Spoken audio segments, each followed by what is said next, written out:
Assalamu alaikum бағыттуу каналдын көрүүчүлөрү. Биз бүгүн кыйыштыруу боюнча сөз кылабыз. Кыйыштыруунун эң эле жакшы варианты бул бүчүрдөн улоо. Бүчүрдөн улоо август айында ишке ашырылат. Былтыркы жылы август айында биз да бүчүрдөн улаганбыз.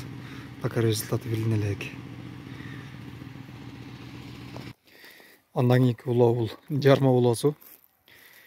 Бул өзүбүздүн эле көпчүлүк алмага уланган. Былтыркы жылы уланды.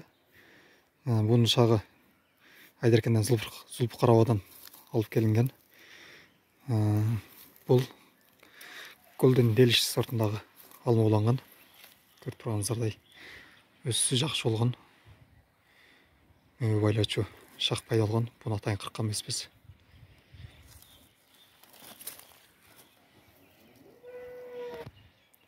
Golden Delicious карлик сортундагы алма болгону менен высокорослыйга уласак карлик болуп калбайт. Кайрылы высокорослый болуп калат. Карлик болуш үчүн бул подвойндан көз каранды. Жанатан Кирпсон сортундагы алмаларды чаңдаштыруу максатында ушул сортту улаганбыз биз. Жанатан Кирпсон сортун Golden Delish сорту чаңдаштырып берет. Золотой грин. Эски аты Золотой грин. Азыр жаңартылган сорттор ушул Golden Delicious болуп келатат азыр Европадан. Бул болсо кара гиласка Воловый сортундагы кокон гилас уланган. Уланган жери ушул жер. Көрүп турганыңыздардай бүт жабы бүткөн. Тажы кара гиласка караганда жоонорта кеткен. Ошондуктан кара гиласка улай турган болсоңуздар, бир аз төбүрагын уласаңыздар дагы жакшыраак болот экен. Бул жагыракка улаганыңыздар. Көрүп турганыңыздардай бул жагы жоонор кеткен. Кара гиласка караганда. Мына бүчүрлөрү Кудайга шүгүр жакшы эле. Кабык улаганга караганда жармада улоодо тезирээк батыраак жаап кетет уланган жерин. Эми ушул жарма улааны кандай улайбыз? Аны көрсөтө кетсек. Сливан улап көрсөтөбүз азыр. Улаганда кыйыштыруунда бир канча түрү бар. Ушулардын көпчүлүгү азыр кабык улап жүрүшөт. Кабыкта улаганда эле жакшы, бирок ал кайрылып түшүп калат. Минетиңиздер текке кетет. Көбүрөөк нем алганда шамалда кайрылып түшүп калышы мүмкүн. Ошого биз сиздерге жарма улаганды көрсөтүп беребиз.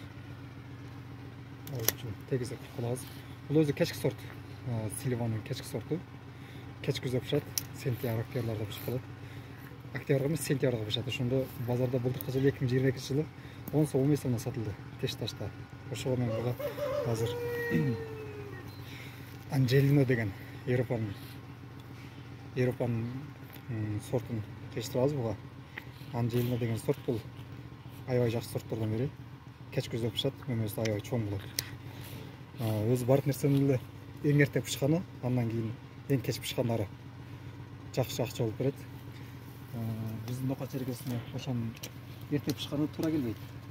Себеби бизде эрте пышты дегенибизде эле кадамжай арабандардын кеч пышканына туура келип калат.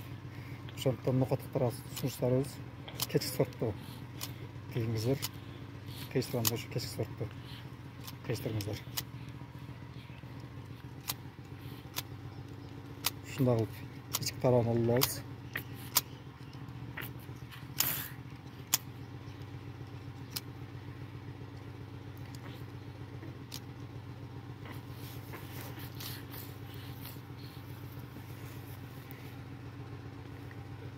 Жарма улаганбыз ушундай болот.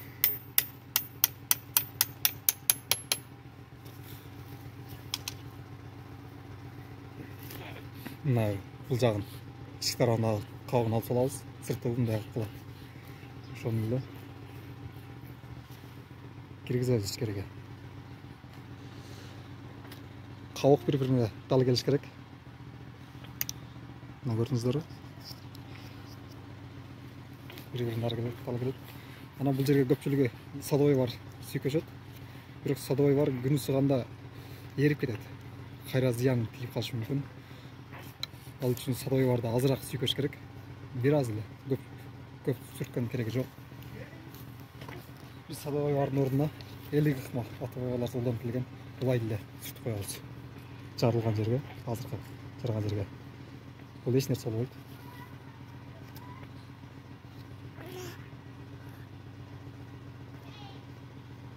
Эң башкысы аба кирбесе эле, Кудай буйрса, көктөп кетет. Жарылган жерин жаап алдык. Эми буга стреч менен көрүп турасыздар, стреч кадимки эле аэропортко келип атканда сумкаларды стреч деген стреч. Ушуну эле азыр хостовар саткан жерлерде ушуну бөлүп сатып алган. Бул аябай жакшы, ыңгайлуу.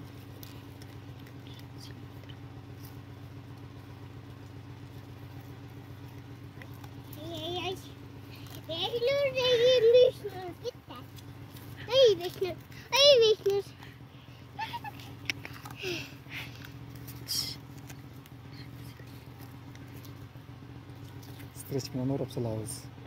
Эгер стречиңиздер жок болгон болсо, анда туалетный бумаганын пленкасы аябай жакшы. Жумшак. Уш кыйыштырганда ыңгайлуу.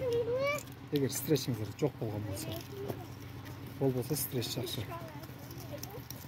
Ушундарды орап коебуз. Болду.